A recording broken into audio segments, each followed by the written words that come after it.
조선시대 사형 집행 방법 어떤 것들이 있었을까요? 매우 잔인했던 집행 방식. 그 이야기 바로 시작합니다. 역사 기록과 사료 기반으로 만든 영상입니다. 조선시대에는 범죄와 신분에 따라 처형 방식이 모두 달랐습니다.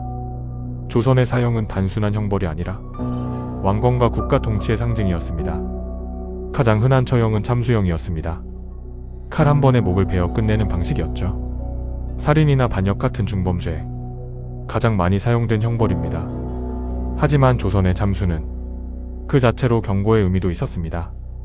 죄가 가벼우면 시신을 돌려줬지만 극악하면 효수형이 이어졌습니다. 잘린 머리를 장대에 걸어 백성들에게 공개하는 처참한 방식이었습니다.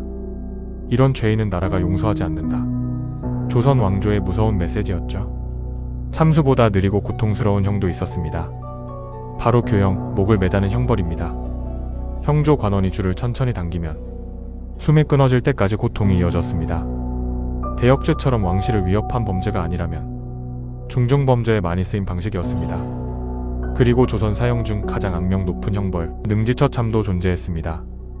나라를 뒤흔든 역모의 주모자, 수많은 백성을 죽인 대학행 같은 경우에만 적용됐습니다. 사지가 하나씩 절단되며 서서히 죽음에 이르게 하는 극형이었습니다. 조선에서도 능지는 자주 쓰이지 않았지만 한 번 집행되면 온 나라가 충격에 빠졌습니다. 반대로 고위층에게 내려지는 사형도 있었습니다. 바로 사약입니다. 왕족이나 정승급 관리들은 신체 훼손 없이 죽음을 맞이하는 예우를 받았습니다. 집 안채에서 약을 마시고 조용히 생을 마감하는 방식이었죠. 조선의 사형 제도는 단순히 죄인을 처벌하기 위한 것이 아니었습니다. 왕권을 강화하고 백성들에게 질서를 확립하기 위한 정치적 도구였습니다. 그리고 그 무게는 때때로 잔혹함으로 드러났습니다. 오늘의 이야기 어떠셨나요?